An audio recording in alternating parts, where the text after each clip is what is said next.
अस्सलाम वालेकुम dear students. तो फर्स्ट ईयर का आज थर्ड चैप्टर शुरू करने जा रहे हैं, मोशन।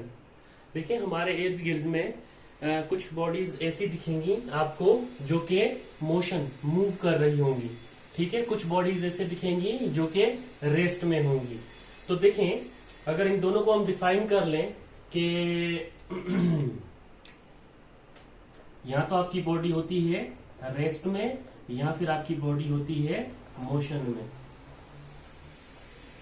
अब रेस्ट और मोशन को कैसे डिफाइन करेंगे आप? देखें, अगर तो आपकी बॉडी पोजीशन चेंज नहीं कर रही तो आप समझेंगे कि वो रेस्ट की सूरत में है। तो आप लिखेंगे कि when a body does not change their position with respect to, ठीक है, with respect to its surrounding,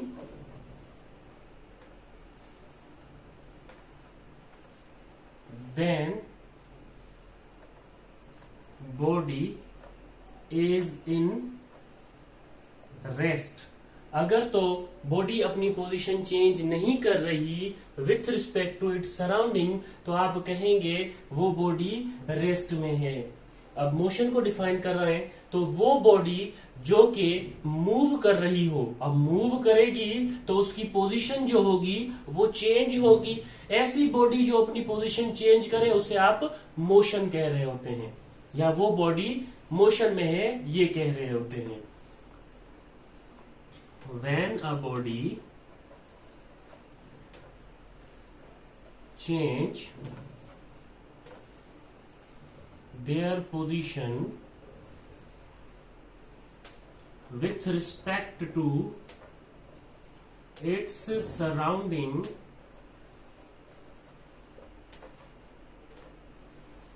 then it is said to be a motion, या said to be a body in a motion। ठीक है, एक body अगर तो position change नहीं कर रही तो वो रेस्ट में है, एक बॉडी पोजीशन चेंज कर रही है तो वो मोशन में है। अब देखिए, मोशन जो है वो वन डायमेंशनल भी होता है और टू डायमेंशनल भी होता है। तो मैं यहाँ पे देखें, वन डायमेंशनल 1D मोशन। अब 1D मोशन क्या होता है? बॉडी, जो आपकी बॉडी है, आपके पास प्लेन होते हैं ना, तीन प्लेन, ये तीन प्लेन, इसको आप एक्स कह रहे हैं, इसको आप वाई कह रहे हैं, इसको आप जेड कह रहे हैं।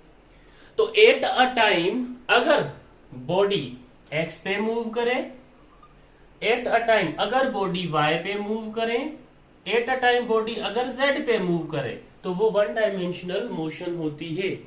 ठीक है, क्या हो? बॉडी मूव्स एक्स एक्सिस और वाई एक्सिस, या फिर और Z axis. Body moves from, या बॉडी मूव्स एक्स एक्सिस और वाई एक्सिस। बॉडी मूव करे या तो एक्स एक्सिस पे या वाई एक्सिस पे, किसी भी एक एक्सिस पे वो बॉडी मूव कर रही होगी तो आप कहेंगे 1D मोशन, यानी कि वन डायमेंशनल मोशन। ऐसा ही अगर हम कहें कि 2D मोशन क्या होगा तो आप क्या कहेंगे? 2D मोशन में आप ये कहेंगे कि बॉडी मूव्स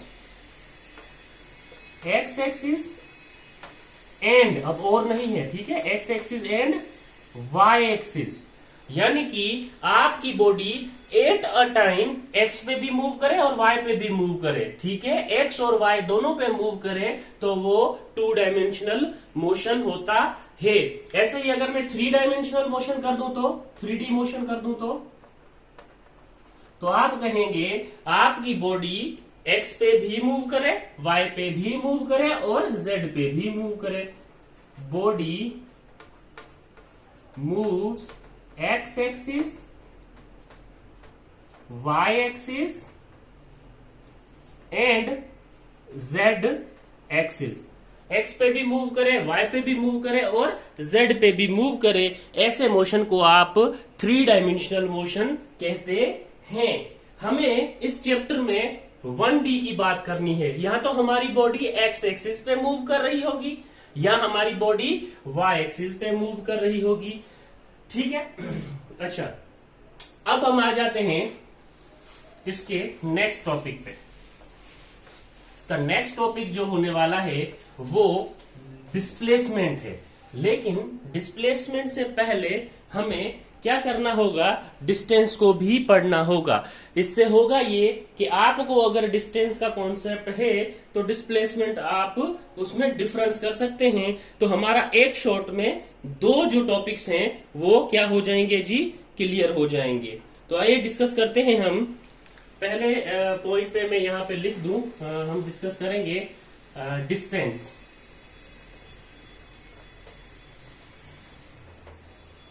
और इस तरफ हम डिस्कस करेंगे डिस्प्लेसमेंट।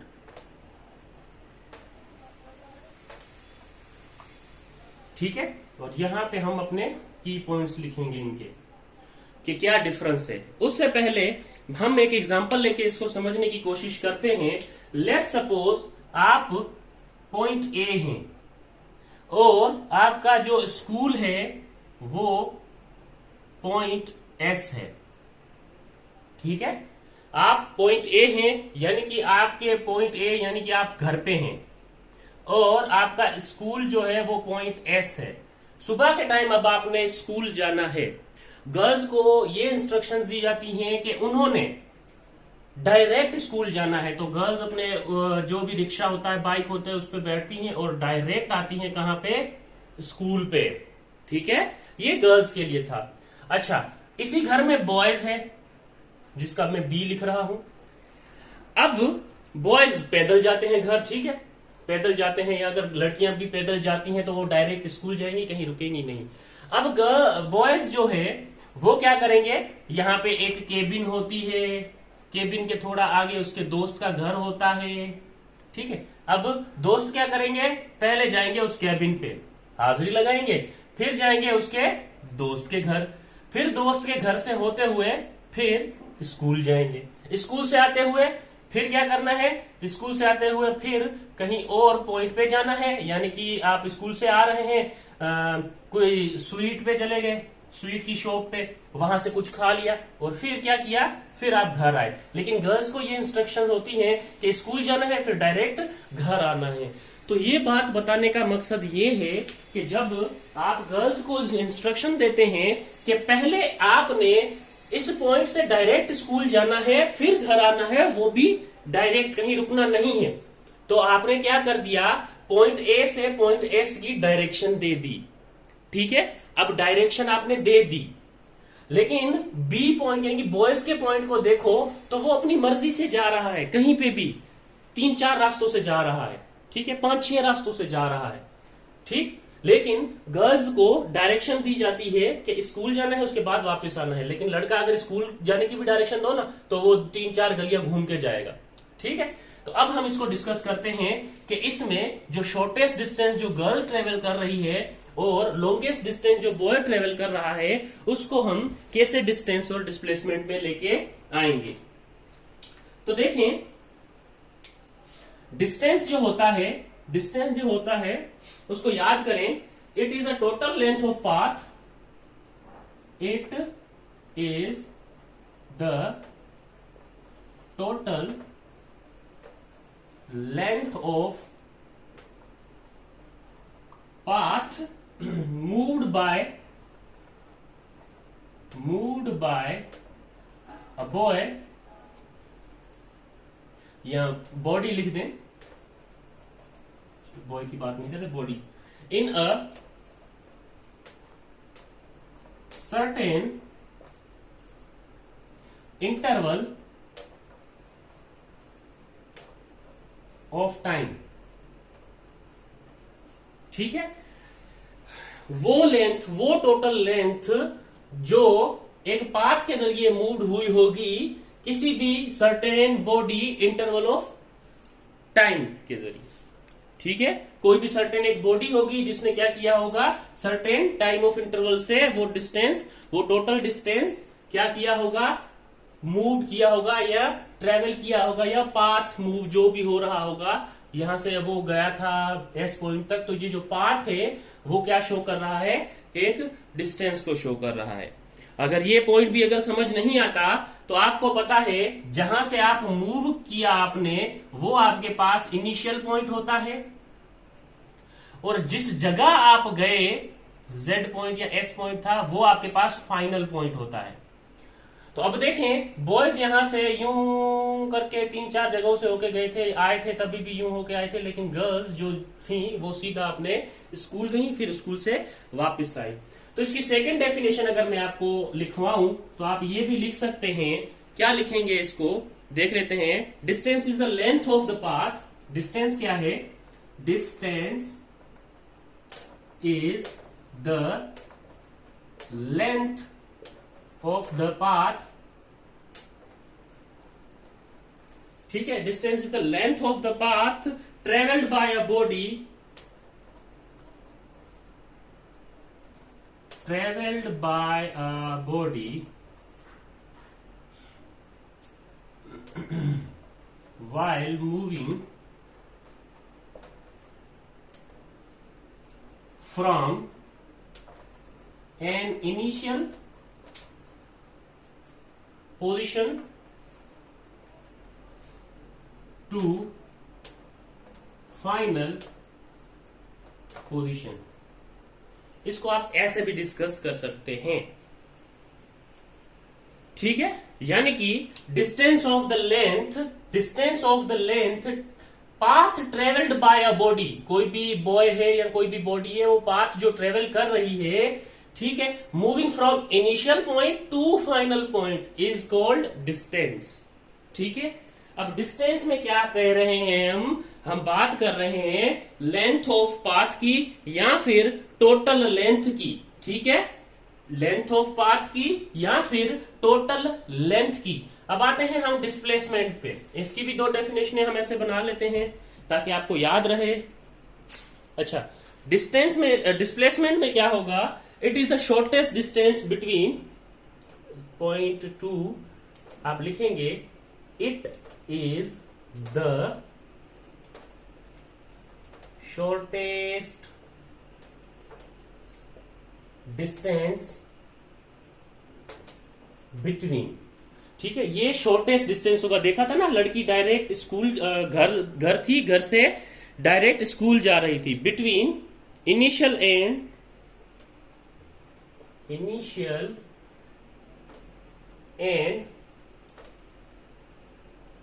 फाइनल पोजीशन, ठीक है, इनिशियल पोजीशन से फाइनल पोजीशन का जो शॉर्टेस्ट डिस्टेंस होगा वो आपके पास डिस्प्लेसमेंट होगा, ठीक है। अच्छा, इसको अगर आप लिखना चाहें सेकेंड पॉइंट, जैसे हमने इसकी भी सेकेंड डेफिनेशन लिखी है, इसको भी आप सेकेंड लिख सकते हैं, ये आपका फर्स्ट पॉइंट है और ये सेकेंड पॉइंट, इसको लिख सकते हैं displacement is the shortest distance, displacement is the shortest distance, ठीक है, shortest distance है between the initial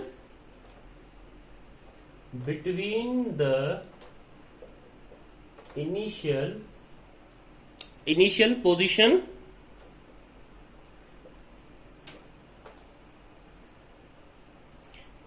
and the final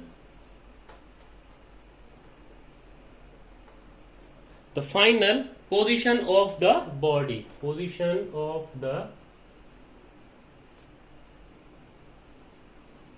इसको ऐसे भी आप डिस्कस कर सकते हैं या ऐसे भी आप इसको लिख सकते हैं, ठीक है।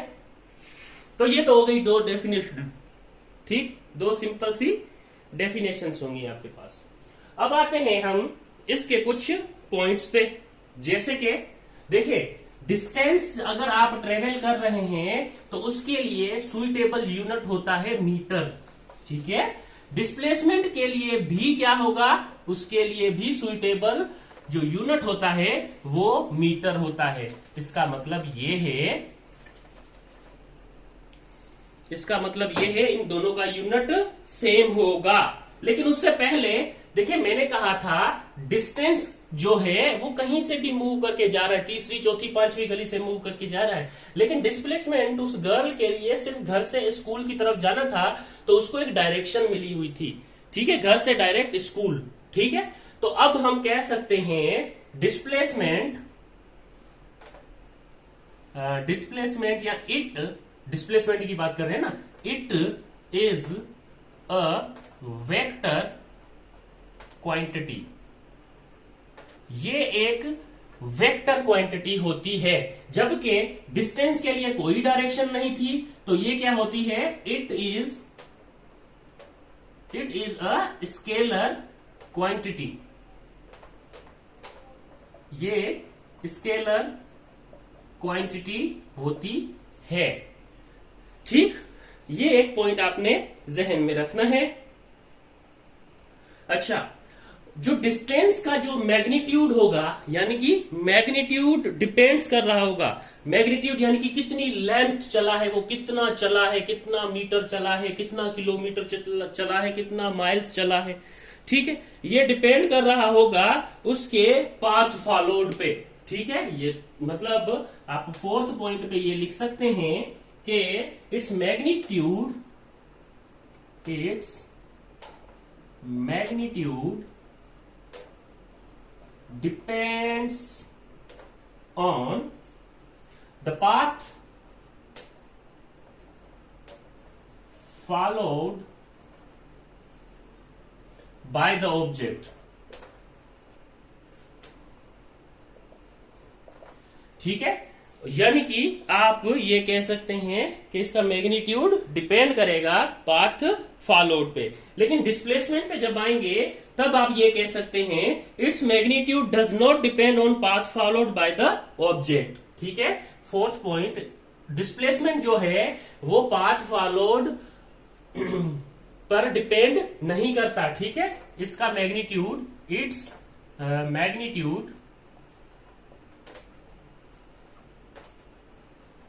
does not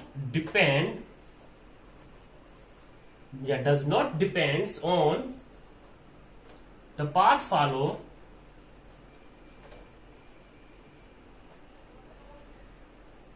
by the object। ये पाथ फॉलो पे इसका जो मैग्नीट्यूड होता है डिस्प्लेसमेंट का, वो पाथ फॉलोड पे डिपेंड नहीं कर रहा होता। ठीक है, अच्छा कैसे, लेट सपोज हम एक एग्जांपल लेते हैं। ये ए पॉइंट है, ये बी पॉइंट है, ये सी पॉइंट है और फिर ए पॉइंट है। मैं कहूं ये ए से लेके डिस्टेंस मेरे पास 10 मीटर है और यहां से लेके बी से सी तक भी लेट सपोज मैं इसको थोड़ा हाफ कर लेता हूं, 5 मीटर है, और ए से सी तक भी कितना है, 5 मीटर है। ठीक है, इस तरह से देखें, अगर मैं डिस्टेंस की बात करता, अगर मेरा पॉइंट यहां से ये चला है और पॉइंट बी पे आके रुका है, फिर बी से चला है पॉइंट सी पे आके रुका है, फिर सी से चला है, फिर वापस ए पे आ गया, तो अब आप इस लाइन को देखें, its magnitude depends on the path followed by the object. Path क्या क्या फॉलो किए, पहले वो ए से बी पे आया, फिर बी से सी पे आया, फिर सी से ए पे आया, तो ए से बी तक वो 10 मीटर चला, बी से सी तक वो 5 मीटर चला, सी से ए तक फिर से 5 मीटर चला। तो अगर मैं डिस्टेंस आपको पूछूं कि क्या होगा, तो आपने इन तीनों को सम कर लेना है या तीनों को ऐड करके उसका डिस्टेंस बता देना है। ठीक है, यानी कि इन तीनों का अगर मैं सम करूं तो मेरे पास कुछ ना कुछ वैल्यू आएगी, 10 + 5 + 5 20। तो मेरा जो डिस्टेंस अगर मैं पूछूं तो वो 20 होगा। अब आते हैं डिस्प्लेसमेंट पे।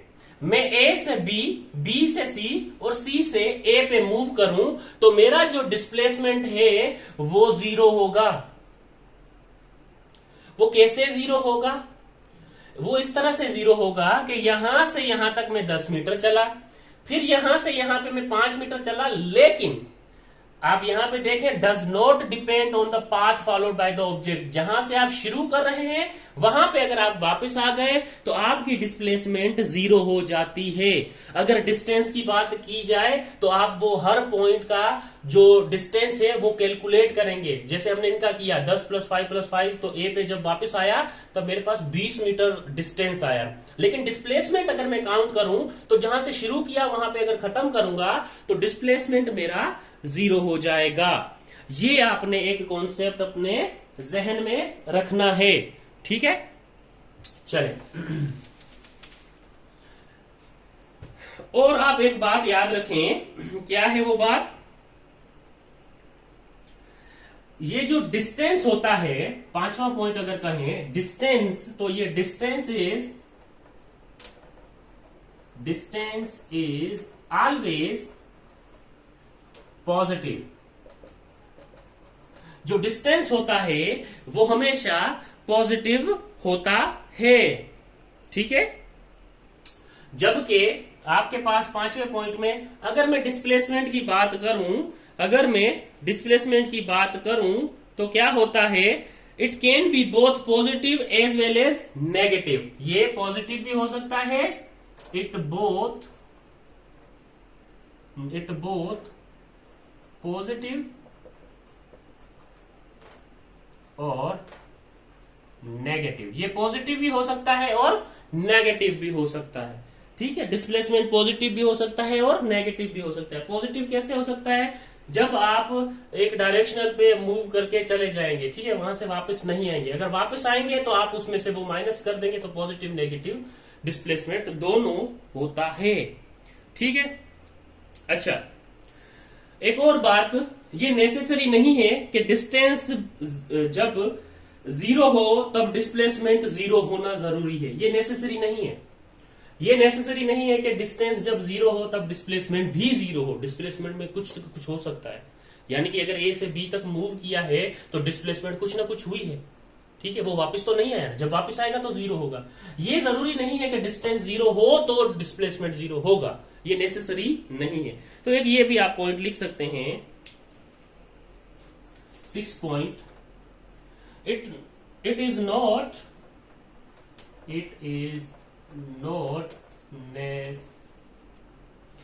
necessary that distance will be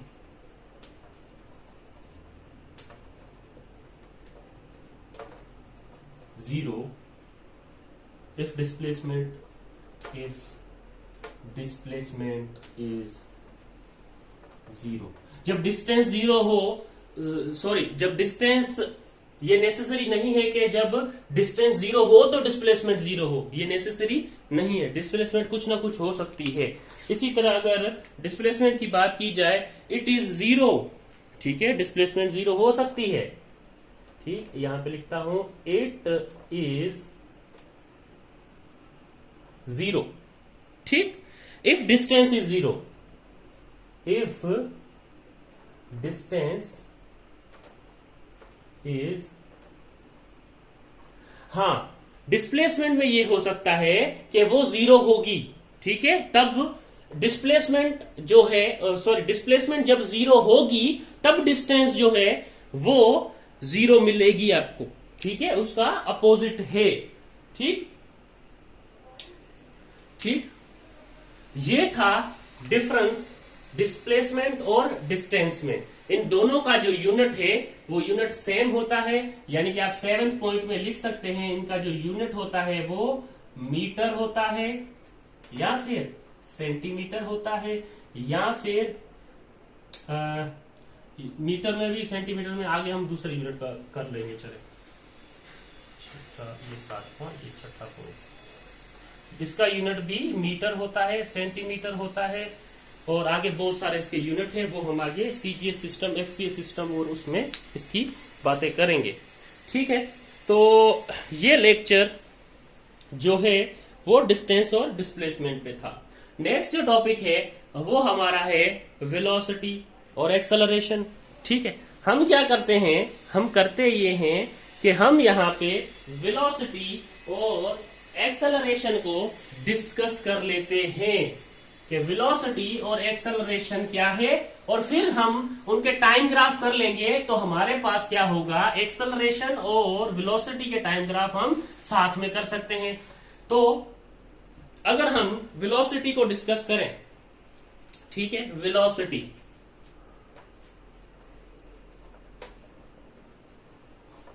और इस तरफ रखें हम एक्सेलरेशन, ठीक। अच्छा, नंबर 1 पे बात करते हैं, मेरे पास वेलोसिटी होता क्या है, या आप ऐसा करें जी हम ऐसा कर लेते हैं, आपको इनके दरमियान में थोड़ा डिफरेंस लेके आना पड़ेगा, क्योंकि आपको अगर स्पीड के बारे में नहीं पता तो हम क्या करते हैं, स्पीड को यहाँ पे डिस्क्राइब कर लेते हैं। चलें, एक्सेलरेशन को बाद में कर लेंगे, लेकिन स्पीड को हम क्या करते हैं, डिस्क्राइब कर लेते हैं। क्यों? क्योंकि स्पीड के बारे में आपको पता होना जरूरी है अगर वेलोसिटी के बारे में आप पढ़ रहे हैं तो। चलें, स्पीड को हम पहले डिस्कस कर लेते हैं। आपकी बुक में शायद ये टॉपिक नहीं है, स्पीड और वेलोसिटी को डायरेक्ट आपकी बुक में वेलोसिटी का टॉपिक दिया गया है, लेकिन हम क्या करते हैं, स्पीड को भी पढ़ लेते हैं। ठीक है, स्पीड होता क्या है, जो देखें, स्पीड को डिफाइन करने के लिए आप कह रहे होते हैं rate of change of distance. क्या है? Rate of change of distance is known as speed. ठीक, rate of change of distance is known as speed. जो चेंज डिस्टेंस में आएगा विथ रिस्पेक्ट टू टाइम उसको आप स्पीड कहेंगे। सेकेंड पॉइंट पे, यानी कि वेलोसिटी के फर्स्ट पॉइंट पे मैं ये कह सकता हूं, वेलोसिटी किससे कहते हैं, तो ये लिख सकते हैं rate of change of displacement. ठीक है, is known as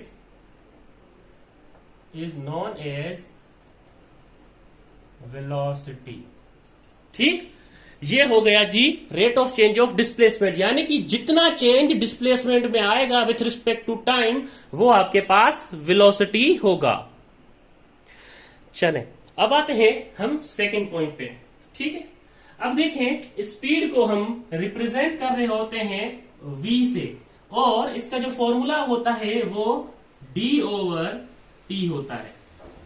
ठीक है, और वेलोसिटी को भी हम रिप्रेजेंट कर रहे होते हैं v से, और इसका फॉर्मूला होता है d/t। ठीक, दोनों सेम है, लेकिन ये जो d है उसके ऊपर आप एरो लगाते हैं। क्यों? क्योंकि displacement is a vector quantity, speed is a scalar quantity, तो ऊपर एरो नहीं लगाते, वेक्टर साइन नहीं लगा रहे होते। ठीक है, ठीक है।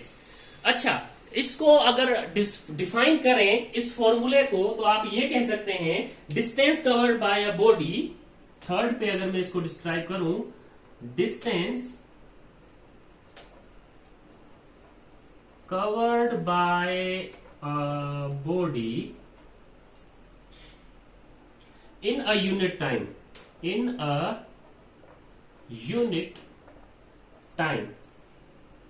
is called या is known as speed। अब इसको कैसे डिफाइन करेंगे आप? थर्ड पॉइंट इसका देखें, डिस्प्लेसमेंट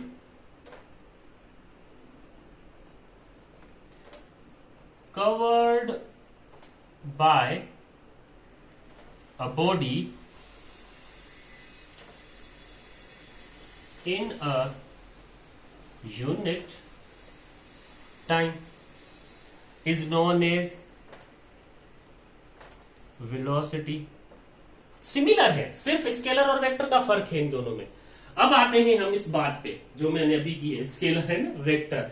तो देखिए यहां पे डिस्टेंस के चेंज में हम अगर यूनिट टाइम की बात कर लें कि यूनिट टाइम में इतना चेंज आ रहा है डिस्टेंस में, तो हमारे पास स्पीड है। डिस्प्लेसमेंट में इतना चेंज आ रहा है यूनिट टाइम के लिहाज से, तो वो वेलोसिटी है। तो आप देखेंगे कि स्पीड जो होता है वो आपके पास स्केलर क्वांटिटी होती है। इसी तरह से इसका फोर्थ पॉइंट क्या होगा, वेलोसिटी जो है वो आपके पास वेक्टर क्वांटिटी होती है। ठीक है, ये दोनों में ये फर्क है। अच्छा, यहां पे अगर आपको ये एरो हेड वाला समझ नहीं आ रहा तो मैं ये फुल लिख देता हूं। इसको क्या लिखते हैं आप, डिस्टेंस ओवर टाइम। इसको क्या लिखेंगे आप, डिस्प्लेसमेंट ओवर टाइम। ठीक है, ये फर्क है। ठीक, अब याद रहना चाहिए। अच्छा, स्पीड का जो यूनिट होता है वो होता है मीटर पर सेकेंड, या फिर आप लिखें इसको, चले मीटर पर सेकेंड, फिर ये इसका एसआई यूनिट होता है। कौन सा, इधर लिख लेता हूं full, SI unit is metre per second. तो पांचवा पॉइंट, वेलोसिटी का भी वही यूनिट होता है, SI unit of velocity is metre per second. लेकिन अगर छठे पॉइंट पे मैं बात करूं कि सीजीएस में इसका यूनिट क्या होगा, सातवें पे बात करूं एफपीएस में इसका यूनिट क्या होगा। ठीक है, छठे पे बात करूं किसकी, सीजीएस सिस्टम की, एसआई यूनिट आ गया, फिर सीजीएस में क्या होगा, और सेवेंथ पे एफपीएस में क्या होगा। एसआई सिस्टम इंटरनेशनल यूनिट होते हैं।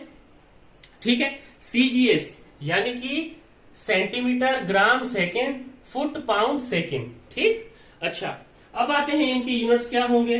तो इस सीजीएस के लिहाज से सेंटीमीटर, क्योंकि मीटर टू सेंटीमीटर हो जाता है और ये सेकेंड सेम रहता है। ठीक है, और जब एफपीएस में बात करेंगे तब आपके पास हो जाएगा जी ये फुट पर सेकेंड। ठीक, ये एसईसी सेकेंड, यहां पे भी वो सेम यूनिट होंगे, सेंटीमीटर पर सेकेंड और फुट पर सेकेंड। तो ये छोटा सा जो इंट्रो है किसका, स्पीड का, वो आपको पता होना जरूरी था। ठीक, ये 7 पॉइंट आपने जब नोट कर लिए तब आप क्या करेंगे, अब आप ये करेंगे कि हम इनकी टाइप्स पे आ जाते हैं जी। अच्छा, वो भी हम डिस्कस कर लेते हैं यहीं पे, ताकि हमारा टॉपिक साथ साथ क्लियर होते रहे दोनों, कि आपको दोनों में फर्क भी नजर आता रहे ना, कि दोनों में फर्क क्या है।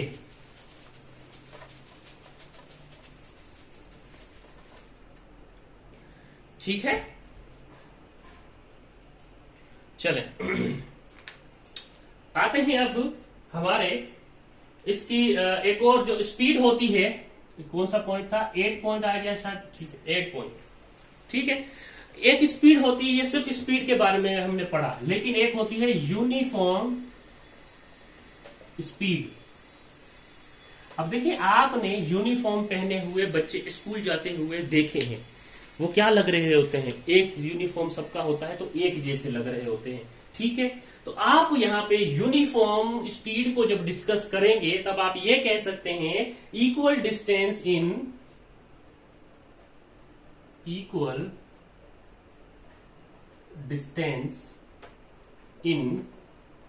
Equal interval of time. ठीक है, equal distance equal interval of time में क्या हो रहा हो, तय हो रहा हो। ठीक है, ये पॉइंट आपने याद रखना है, यानी कि टाइम जो है वो क्या होगा, इक्वल इंटरवल का टाइम जो है वो सेम होगा, चेंज क्या हो रहा होगा, डिस्टेंस। ठीक है, अब वो चेंज कैसे हो रहा होगा, देखें, इक्वल डिस्टेंस होना चाहिए ना, इक्वल डिस्टेंस। 1 मीटर पे अगर वो 2 मीटर चलता है तो 2 मीटर पे भी वो 2 मीटर चलना चाहिए। ठीक है, इक्वल डिस्टेंस इस तरह से। तो आपसे अगर कोई पूछे कि यूनिफॉर्म स्पीड क्या है, तो equal distance in equal interval of time. अच्छा, नॉन यूनिफॉर्म स्पीड भी होता है इसका। चलें, इसका पूरा पहले इसका लिख लेते हैं, नॉन यूनिफॉर्म स्पीड भी होती है। अब नॉन यूनिफॉर्म स्पीड को डिस्कस करने के लिए आप क्या करेंगे, unequal distance in equal interval of time, unequal distance in equal interval of time. अब देखिए अनइक्वल डिस्टेंस यानी कि यहां पे 1 सेकंड में अगर 2 मीटर है तो 2 सेकंड मतलब फिर से 1 सेकंड बाद इसका जो डिस्टेंस होगा वो अनइक्वल नहीं होगा। जैसे यहाँ पे 1 मीटर में 2 मीटर चल रही थी तो 3 मीटर में भी 2 मीटर चलना चाहे, equal distance in equal interval of time, यहां पे तो पॉसिबल हो रहा था, लेकिन यहां पे इक्वल नहीं होगा। 1 मीटर में अगर 2 मीटर चली है, सो 1 सेकंड में अगर 2 मीटर डिस्टेंस किया है तो 2 सेकंड बाद शायद वो 4 करे, शायद वो 5 करे, शायद वो 6 करे, तो अनइक्वल डिस्टेंस यहां आ रहा होगा in equal of interval time. तो वो होगा आपके पास नॉन यूनिफॉर्म स्पीड, या फिर आप कह रहे होते हैं वेरिएबल स्पीड। अब आ जाते हैं हम इसके 10वें पॉइंट पे। 10वें पॉइंट पे आप बात कर रहे होते हैं एवरेज स्पीड। एवरेज स्पीड किसे कहते हैं? एवरेज स्पीड जो टोटल कवर्ड डिस्टेंस होता है इन टोटल टाइम, उसे कह रहे होते हैं यार, ठीक है। Total distance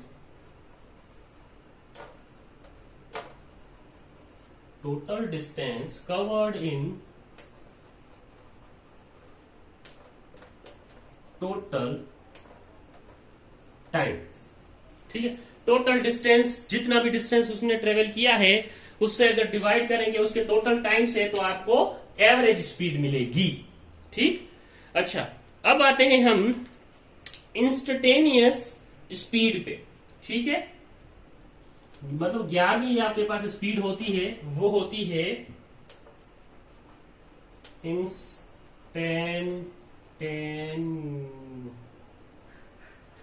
instantaneous speed, instantaneous, ठीक है स्पेलिंग, ठीक। जो इंस्टेंट टाइम में हो रही हो, ठीक है। जो इंस्टेंट टाइम में कोई भी बॉडी अगर इंस्टेंट टाइम में अपनी स्पीड शो कर रही है वो इंस्टेंटेनियस स्पीड कहलाती है। यानी कि speed of a body at any instant, ठीक है। Speed of a body in any instant, ठीक है। कोई भी इंस्टेंट पे आपको कोई भी एक बॉडी स्पीड में मिले, ठीक है। Speed of a body in any instant. देखें, आप तेजी से जा रहे हैं या स्लो जा रहे हैं, आपने क्या करना है जी, आपने सामने से गाड़ी की टक्कर लगने वाली है, रोड आप क्रॉस कर रहे हैं, स्लो जा रहे थे, तो आप क्या करेंगे, एकदम से एक्सेलरेशन पे पांव रखेंगे और अपनी गाड़ी को स्पीड से आगे लेके जाएंगे। तो वो जो कहलाएगी एट इंस्टेंट स्पीड कहलाएगी। उस टाइम पे एकदम से इंस्टेंट स्पीड से वो आगे की तरफ मूव किया। या फिर आपकी पलकें जो हैं वो झपक रही हैं, वो कम से कम टाइम लेती हैं क्या करने में, ऊपर नीचे अप डाउन होने में। तो वहां पे भी आप बोल रहे होते हैं कि ये एक इंस्टेंट टाइम पे क्या हो रहा है, आपको अप एंड डाउन मोशन मिल रही है, यानी कि उसकी इंस्टेंट टाइम मिल रहा है। इंस्टेंट टाइम में वो क्या कर रही है, अप एंड डाउन कर रही है। तो आप एज ए एग्जाम्पल ये भी ले सकते हैं। चलें, अब हम आ जाते हैं इस तरफ, ठीक है, वेलोसिटी की तरफ। तो इसका भी ये 8वां पॉइंट होगा, ठीक है। और उसकी क्या होगी, यूनिफॉर्म वेलोसिटी, ठीक। क्या होगी, यूनिफॉर्म वेलोसिटी। अब यूनिफॉर्म वेलोसिटी में देखें क्या होगा, equal displacement in equal interval of time. क्या होगा, इक्वल डिस्टेंस की जगह पे डिस्प्लेसमेंट, ठीक है। Equal displacement in equal interval of time. Explanation same जो हमने स्पीड में की। अच्छा, अब आ जाते हैं हम नॉन यूनिफॉर्म में। जब ये मैंने अब नाम लिया ना कि नॉन यूनिफॉर्म में आते हैं, तब आपके जहन में आ गया होगा कि यहां पे जो अनइक्वल डिस्प्लेसमेंट होगा वो इक्वल इंटरवल ऑफ टाइम में होगा। ठीक है, यानी कि डिस्टेंस की जगह डिस्प्लेसमेंट, अनइक्वल डिस्प्लेसमेंट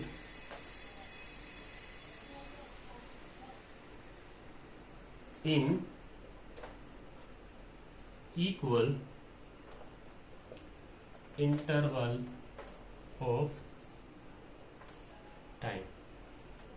ठीक, अच्छा, अब आते हैं हम 10वीं हमारी पॉइंट 10 पॉइंट पे 10th पॉइंट, एवरेज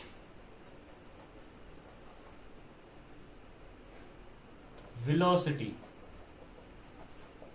यहां पे मैंने नॉन यूनिफॉर्म वेलोसिटी नहीं लिखा, आपने यहां पे वेलोसिटी लिखना है। ठीक है, वेलोसिटी, उसके बाद फिर आपने ये वाला पॉइंट लिखना है। मैंने वेलोसिटी का लफ्ज यहां पे खाया हुआ है। चलो, एवरेज वेलोसिटी क्या होती है? Total displacement. ठीक है, total displacement covered in total time. ठीक, टोटल डिस्प्लेसमेंट जो कवर हो रहा होगा टोटल टाइम में, वो आपके पास एवरेज वेलोसिटी होती है। ठीक, एवरेज वेलोसिटी। अच्छा, और यहां पे अगर इंस्टेंटेनियस स्पीड तो कहूंगा तो क्या कहेंगे आप? Velocity of a body in any instant. ठीक है, लेकिन अब एवरेज वेलोसिटी या एवरेज स्पीड का अगर फॉर्मूला आ जाए तो आप लिखेंगे AVG इज इक्वल टू, या फिर इसको ऐसे भी लिख सकते हैं, VAVG is equal to delta D over delta T। अब D क्या हो सकता है? ये हो सकता है D1 plus D2 plus D3, जितना भी डिस्टेंस हो उसको Dn तक लेके जाएंगे, और ये क्या होगा? T1 plus T2 plus T3 और Tn तक लेके जाएंगे। यानी कि जितना आपके पास टोटल डिस्टेंस होगा, ठीक है, 10 में हो, 12 में हो, 13 तक हो, उसको आप टोटल टाइम से डिवाइड करेंगे तो आपको एवरेज स्पीड या एवरेज वेलोसिटी मिलेगी। तो ये था स्पीड और वेलोसिटी। ठीक है, स्पीड और वेलोसिटी। अब हम क्या करते हैं? हम टाइम ग्राफ देख लेते हैं। ठीक है, टाइम ग्राफ इसका वेलोसिटी का देख लेते हैं। जब एक्सेलरेशन को डिस्कस किया तब वहां पे हम एक्सेलरेशन को भी देख लेंगे। चलें, तो हम इनके ग्राफ देख लेते हैं कि इनकी ग्राफिकल रिप्रेजेंटेशन कैसे होगी। ठीक, चले, जहां पे भी आप बात आ जाए कि डिस्प्लेसमेंट टाइम ग्राफ, क्या आ जाए बात? डिस्प्लेसमेंट टाइम ग्राफ, जहां पे भी ये बात आ जाए डिस्प्लेसमेंट टाइम ग्राफ की, तो आप क्या समझेंगे? आप ये समझेंगे कि डिस्प्लेसमेंट टाइम क्या शो कर रहा है, स्पीड या फिर वेलोसिटी। देखिए, यहां पे आपने अपने आप को थोड़ा शार्प कर लेना है। ठीक है, तो डिस्प्लेसमेंट टाइम ग्राफ की बात की जाएगी तो समझेंगे आप वेलोसिटी की बात कर रहे हैं। चलें, पहला पॉइंट इसके ग्राफ का, जीरो वेलोसिटी।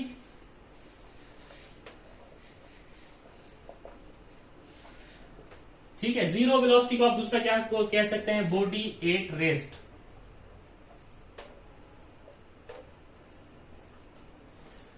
जीरो वेलोसिटी कैसे होगी? तो देखें, आपके पास ग्राफ होता है, ये एक्स और वाई पे होता है। चलें, ये एक्स और वाई, ये आपका ओरिजिन होता है जीरो से स्टार्टिंग। ये 1 2 3 4 5 6 7। ठीक है, इसी तरह इसकी भी नंबरिंग कर लेते हैं। 1 2 3 4 5 6। देखें यहां पे आपको, यहां पे ये टाइम है और डिस्प्लेसमेंट यानी कि ये डिस्प्लेसमेंट है। डिस्प्लेसमेंट किसमें होता है? मीटर में होता है। मैंने DISP करके मीटर में लिख दिया है। जीरो वेलोसिटी कब होगी? देखें जीरो वेलोसिटी कब होगी? जीरो वेलोसिटी तब होगी जब आप डिस्प्लेसमेंट ना करें, सिर्फ ये एक्स प्लेन है ना, एक्स प्लेन, इस पे मूव करें। ये सिर्फ एक्स प्लेन पे अगर आप मूव करते रहेंगे तो आपके पास वेलोसिटी क्या होगी? जीरो होगी। ये सिर्फ एक्स प्लेन पे मूव करने से।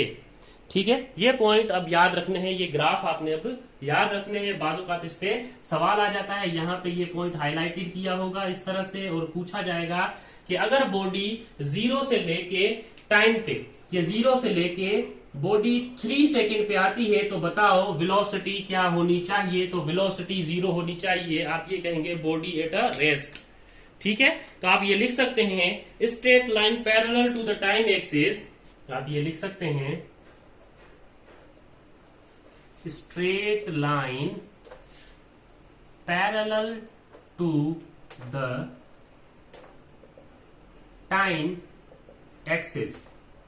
देखें आपने क्या किया है, स्ट्रेट लाइन चले हैं, parallel to the time axis चले हैं। ठीक है, रिप्रेजेंट्स, ये रिप्रेजेंट करेगा जीरो वेलोसिटी को। या ऐसे याद रखें, सिर्फ आप टाइम पे चलेंगे तो आपके पास वो जो है टाइम एक्सिस वो रिप्रेजेंट करेगा जीरो वेलोसिटी को। स्ट्रेट लाइन जो भी आ रही होगी, अब स्ट्रेट लाइन यानी कि आप भी एक्स की तरफ मूव कर रहे हैं, ठीक है, और टाइम की डायरेक्शन भी उसी तरफ है। तो देखें आपकी और उस टाइम की डायरेक्शन पैरेलल हुई। ठीक है, यानी कि आप स्ट्रेट लाइन में मूव कर रहे हैं parallel to the time axis, वो रिप्रेजेंट करेगा जीरो वेलोसिटी को। ये पॉइंट आपने एक याद रखना है। अच्छा, अब आते हैं दूसरे पॉइंट पे। हम इसको मिटा देते हैं, हम इसको मिटा देते हैं। अब आते हैं हम सेकेंड पॉइंट पे। सेकेंड पॉइंट हमारे पास क्या है? Constant velocity. सेकेंड पॉइंट है कांस्टेंट वेलोसिटी। कांस्टेंट कह लो या फिर उसको कह लो यूनिफॉर्म।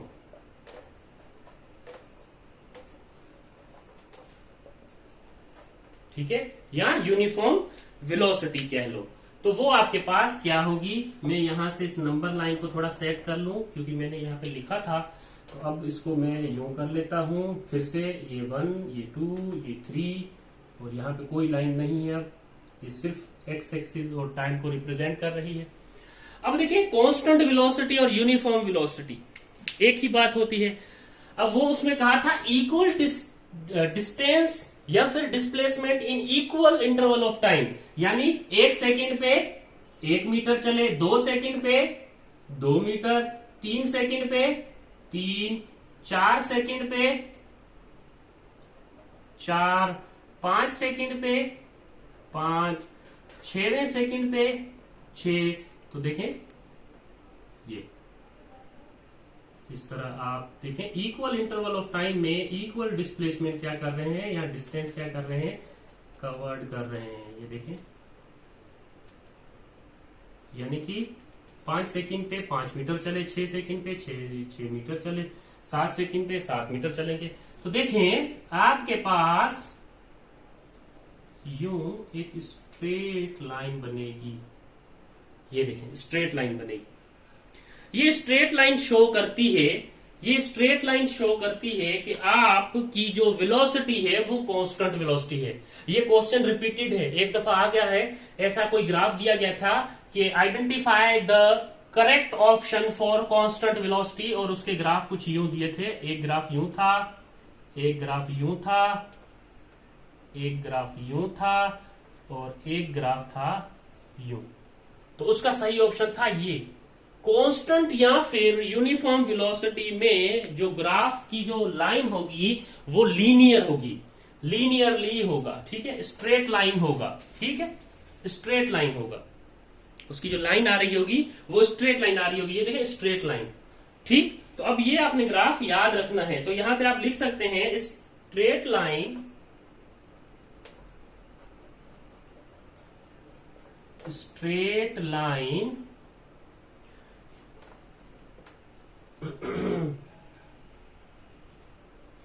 इंक्लाइंड टू, अब इंक्लाइंड यानी कि ये इंक्लाइंड प्लेन है ना, आप बाइक चढ़ाने के लिए अपने घर पे वो जो बनाते हैं इंक्लाइंड, ये देखो 45 डिग्री पे होता है, तो यहां से लेके यहां तक का एंगल 90 डिग्री, ये बीच में 45, इंक्लाइंड 45 का होता है। Straight line inclined to the time axis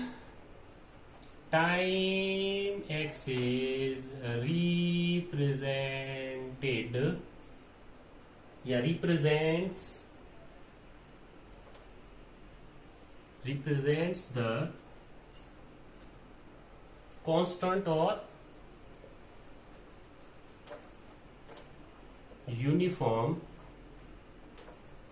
velocity, यानी कि जो स्ट्रेट लाइन आ रही होगी इंक्लाइन की, किसके साथ, जो स्ट्रेट लाइन आ रही होगी इंक्लाइन की टाइम एक्सिस के साथ, वो जो टाइम एक्सिस है उसके साथ अगर इंक्लाइन प्लेन की जो लाइन होगी, स्ट्रेट लाइन होगी, वो आ रही होगी, तो आप ये कहेंगे कि ये जो ग्राफ है वो कांस्टेंट या फिर यूनिफॉर्म वेलोसिटी का ग्राफ है।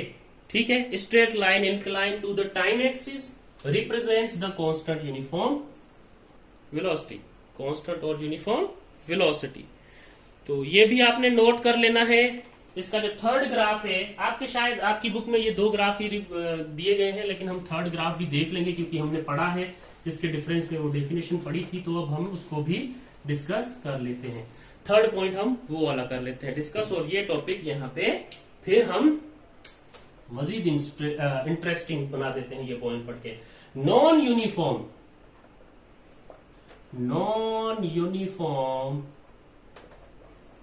वेलोसिटी, नॉन यूनिफॉर्म वेलोसिटी, ठीक है, नॉन यूनिफॉर्म वेलोसिटी वही होती है जो वेरिएबल वेलोसिटी हो रही थी, जो चेंज हो रही होती है। ठीक है, वेरिएबल वेलोसिटी। ठीक है, देखें मैंने ये सारा ही मिटा दिया, मुझे फिर से बनाना पड़ेगा।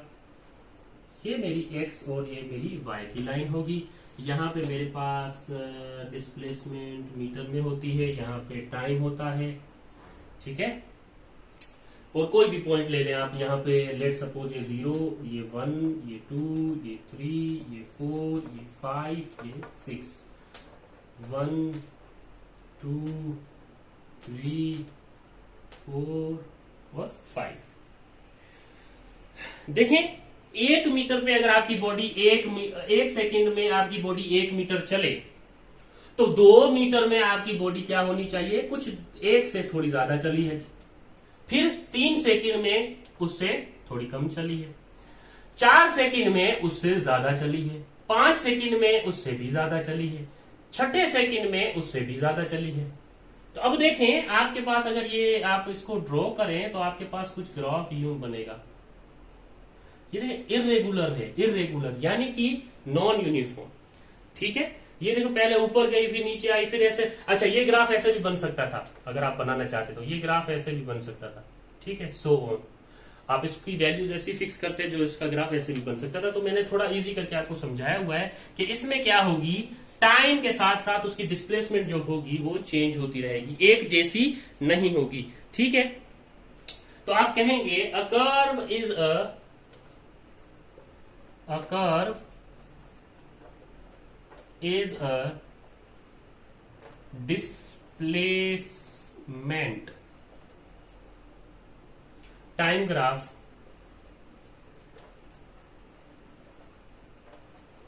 represents the non-uniform या फिर वेरिएबल वेलोसिटी, नॉन यूनिफॉर्म या फिर वेरिएबल वेलोसिटी को ये कर्व रिप्रेजेंट करेगा। ठीक है, तो ये भी आपने याद कर लेना है। ठीक, अच्छा, तो आज का टॉपिक हम यहाँ पे ही खत्म करते हैं।